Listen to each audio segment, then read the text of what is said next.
Okay, so a lot of people are asking, did the Eagles win the draft? Did the Philadelphia Eagles, the team that seemingly has been drafting well for a few years now, did they win the draft? I'll say yes. I'll say they won the draft. I mean, again, winning the draft, what does that really mean? I don't know. Also, obviously, if one of the quarterbacks pans out, okay, well, then you win the draft. Like, a star quarterback is worth more than anything. But just going off of process and going off of really the first round in particular, I thought the Eagles, and I would say still another pick, which we'll get to, and I actually liked a couple of the later picks that they had, but the biggest ones, of course, are the first two selections, Jalen Carter and Nolan Smith, two Georgia players, two players who, like, listen, they fell for reasons, for valid reasons. They fell in the draft. Jalen Carter has some legitimate off the field concerns that, just to the quick version, if you have not heard, what the off the field concerns are. Basically, he was allegedly involved in an accident. He denied that he was involved. It then came out that he, not just was involved, but was potentially racing another car, and this resulted in fatalities. So while he wasn't the one who actually caused the accident, he was at least, it seems like a part of it and being reckless in that behavior, which is, obviously not good. Don't do that. But it's as the old expression goes, if Hannibal Lecter ran a 4.3, they'd diagnose it with an eating disorder, right? People look past off the field issues if you can play football well, and no one can play football outside of the quarterback position better than Jalen Carter in this draft, in my opinion. He was my favorite non-quarterback available, so getting him at 9, it's just a steal, and it does remind me a bit of the Warren Sapp situation, who also fell due to off-the-field concerns. Again, there's that risk factor of will he be able to play at an elite level? Because will he just be on the field? Like, will he, we know he'll play. If he plays, he'll be great. But will he be able to play on the field, or will he, get himself in more legal trouble or something? It remains to be seen. But I'm a huge fan of the selection. I think at pick 9, the reward is worth the risk at that point.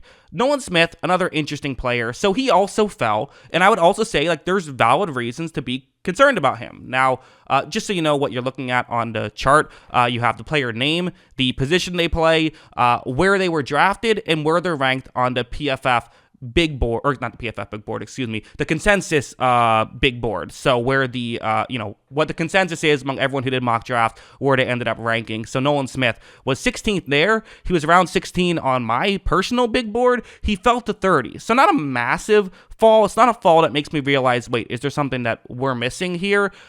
Great. When he was in the league, or when he was playing, great production. Didn't have a ton of playing time. That's one of the concerns. Also small at 6'2", 238. We're definitely talking about a small edge rusher, but the guy can fly. I mean, he ran a 4.3.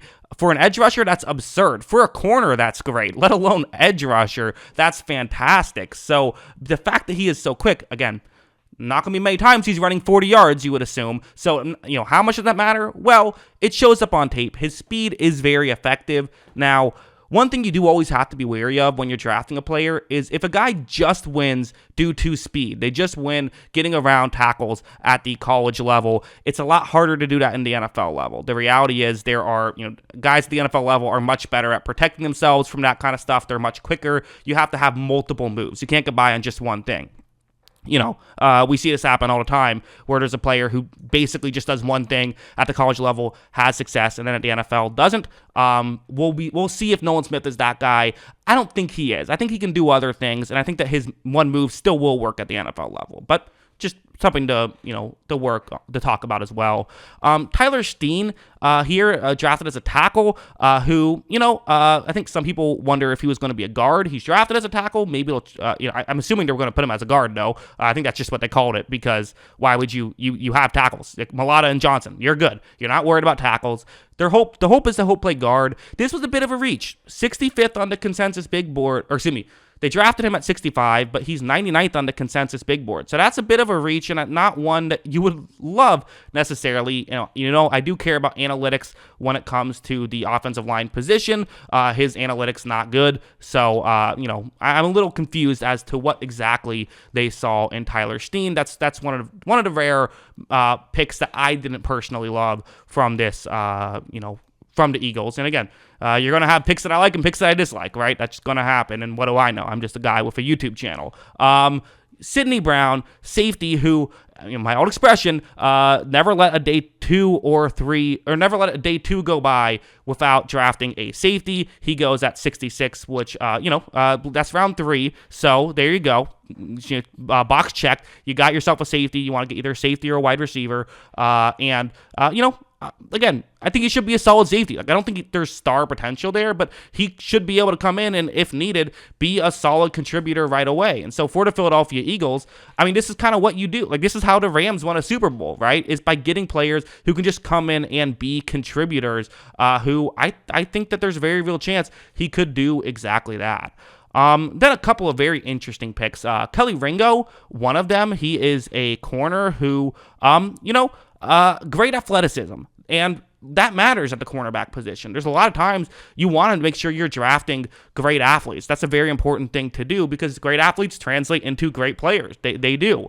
Now, the production isn't entirely there. There are some very valid concerns with Kelly Ringo, but again, he was someone who really fell. He was 38th on the consensus big board, and they go out and they get him at pick 105.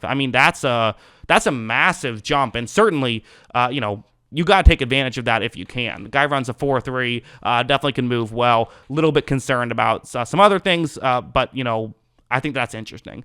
Tanner McKee, who they got, with pick 188, he was 121 on the consensus big board. I don't think Jalen Hurts has to worry about his job necessarily, but, for the Philadelphia Eagles, hey, getting a good backup quarterback is important, especially when you're, a team that has quarterbacks run. And they added Marcus Mariota. They made sure to get that quarterback position good. They even have Ian Book, and I'm assuming that, Ian Book and Tanner McKee are just going to fight for that third string job. I think they might want a third string quarterback, given the fact that Mariota and Hurts have both had injuries in the past. One of the issues of having a backup quarterback who has injury history is that. So I'm assuming that's the reason. I'm a little surprised that so many quarterbacks were selected above McKee. I also think that if you want to have if you want to have a backup quarterback who resembles your starting quarterback, he's not the guy. He's not doing the stuff that Jalen Hurts is doing. So that's something that I would be, don't expect that out of him. And then another guy who I'm very surprised he fell as far as he did. Picked 249, but was 123 on the consensus big board. Moro Ojomo, who doesn't have a ton of snaps, kind of floated around 300, 400 snaps each year. But last year, he was a great run defender from the inside. And there's a lot of run defender defensive tackles who were drafted before him that I don't really get. He's someone who I think could be really good at that. And again, the Eagles love their defensive linemen, right? So for me, I'm shocked that he fell as far as he did, and that's a great pickup as well. So again, you look through the list, two potential stars in Carter and Smith. Steen, pick I didn't love, but still someone who could be a contributor. I think Brown certainly could be a contributor. Then Ringo is someone who has star potential and definitely a wild card worth taking a flyer on. McKee could have backup quarterback potential. And Ojomo, I think, could be a someone who could step in right away and just add to the team. So all that being said, very interesting stuff. But yeah, big fan of this draft. What do you guys think? Let me know in the comments below. Always love hearing from y'all. And of course, as always, thanks for watching.